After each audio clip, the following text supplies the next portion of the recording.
رونق کے رمضان میں ایک مرتبہ پھر آپ سبھی کو خوش آمدید۔ آج کا جو ٹاپک ہے وہ ہے زکوٰۃ کے حوالے سے، اور ہم اس بارے میں کافی ڈیٹیل سے انفارمیشن حاصل کر رہے ہیں، کیونکہ زکوٰۃ ایک ایسا موضوع ہے جس کے اوپر کافی ساری متس ہیں۔ ہمیں تو آج تک یہی نہیں پتہ تھا کہ زکوٰۃ کن کن چیزوں پہ فرض ہے، کیسے دی جاتی ہے، اس کے آگے پیچھے کیا ہمیں حاصل ہے، زکوٰۃ کے معنی کیا ہیں، بہت ساری ایسی چیزیں ہیں۔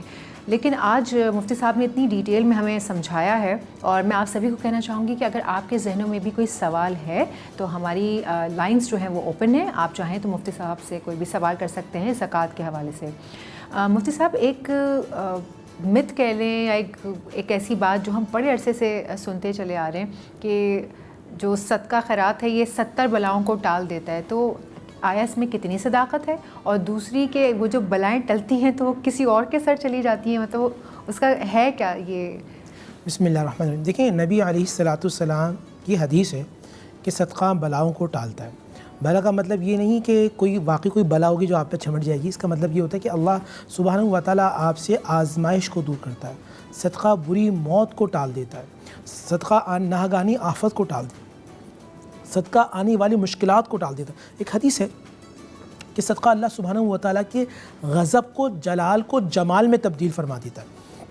یہ اللہ کسی بات پہ آپ شدید ناراض ہے اور آپ اللہ کی مخلوق کی خدمت کر رہے ہیں اللہ کی خاطر، تو اللہ سبحانہ و تعالیٰ اس میں آسانی پیدا فرماتا۔ اور ایسا بھی نہیں ہوتا کہ آپ نے کسی کو صدقہ دیا، مثال کے طور پہ آپ نے اس بندے کو دیا تو اب آپ کی جو مصیبت وہ اس پر آ جائے گی، ایسا قطعاً نہیں ہے، بلکہ اللہ سبحانہ و تعالیٰ آپ کی مصیبت کو دور کر دے گا۔ اور وہ اگر وہ غریب ہے، مستحق ہے اور پریشان ہے، تو آپ کا پیسہ اس کے لیے جو باعث رحمت بنے گا، اس کے دل سے دعا نکلے گی، اللہ سبحانہ و تعالیٰ آپ کی مشکلات کو اور ناگہانی آفت کو دور کر دے گا۔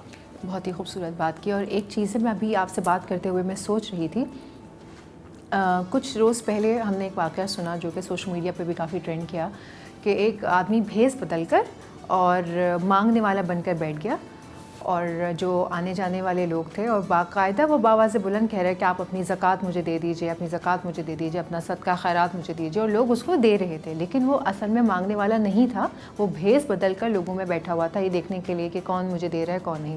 لوگ آ رہے تھے اپنی اپنی نیت سے اس کو دے رہے تھے۔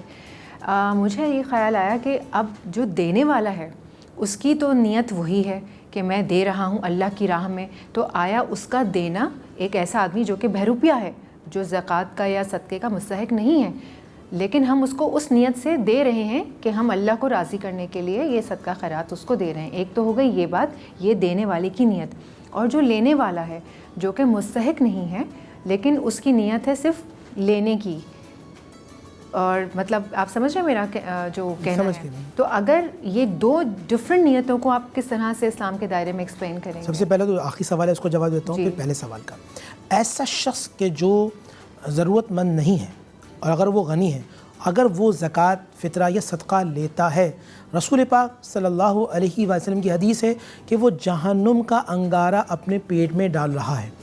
اور اللہ کے نبی صلی اللہ علیہ وسلم کی حدیث کا جو مفہوم ملتا ہے کہ ان پر ایسے اشخاص پر لعنت کی گئی ہے کہ جو کسی کا حق مارتے ہیں۔ اب جو زکوٰۃ دینے والے، دیکھیں جب آپ پر زکوٰۃ فرض ہوئی ہے، آپ پر اللہ نے آپ پر کرم کیا ہے، تو زکوٰۃ کا علم سیکھنا بھی آپ پر فرض ہے کہ میں زکوٰۃ کس کو دوں۔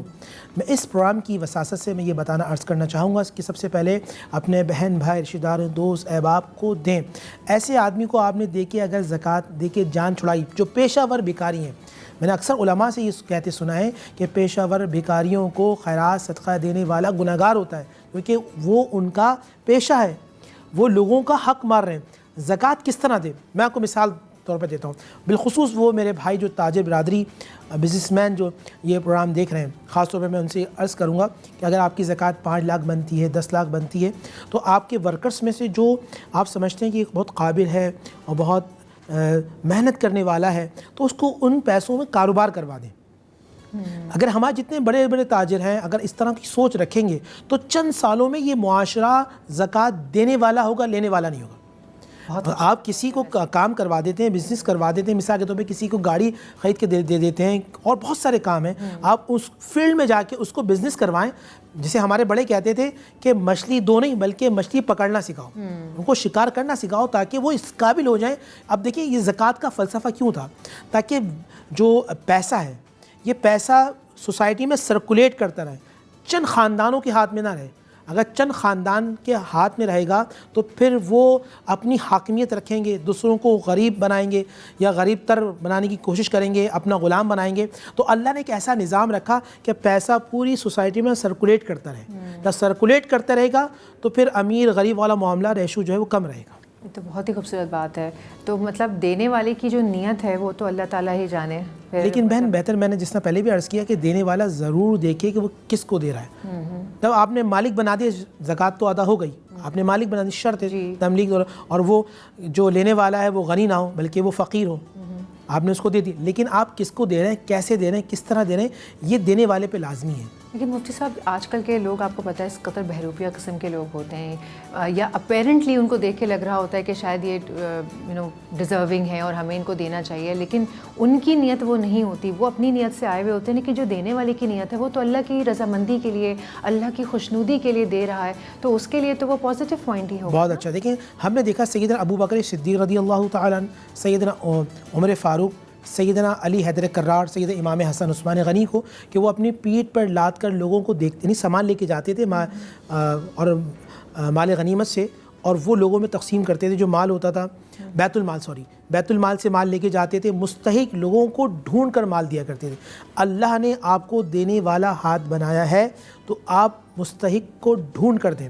اور میں یہاں ایک اور بات بھی کہوں گا, یتیم غریب لوگ موجود ہیں, بالخصوص یتیم بچے موجود ہیں, تو آپ ان کے اسکول کی کفالت کا ذمہ لے لیں. بالکل, آپ ان کی اسٹڈی کا ذمہ لے لیں, اور میٹرک تک, انٹر تک, اگر اللہ چاہے تو وہ MBBS ڈاکٹر بنے یا انجینئر بنے, اس طرح کی ذمہ داری اٹھا لیں گے تو آپ بہترین انسان اللہ اس کے رسول کے نزدیک بن جائیں گے. یہ تو بہت ہی خوبصورت بات ہے. یہ تو بہت ہی اچھی بات ہے کہ اگر آپ کسی یتیم کی کفالت کریں, یا کوئی ایسے لوگ جو انڈر پریولیجڈ ہوں, آپ کو پتہ ہو یہ بچوں کی فیس نہیں دے سکتے ہیں, یا ان کے گھر میں راشن تک کے لالے پڑے ہوئے ہیں, ایسے لوگوں کو آپ آئیڈینٹیفائی کیجئے. اور سب سے وہی والی بات پہلے آ جاتی ہے کہ اپنے گھر سے شروع کریں. یہاں ایک بات سامان کے حوالے سے آپ نے کی, بہت ذہن میں بات آئی, زکوٰۃ صرف رمضان میں دینا نہیں. جی میں آپ سے یہ سوال کرنے والی ہوں, بریک کا وقت ہو گیا ہے, یہ بڑا ایک اہم سوال ہے. سامان کے حوالے سے جی رمضان کے حوالے سے بھی اور سامان کے حوالے سے بھی لیتے ہیں چھوٹا سا بریک کے بعد واپس آتے ہیں اور پھر یہیں سے گفتگو کو کنٹینیو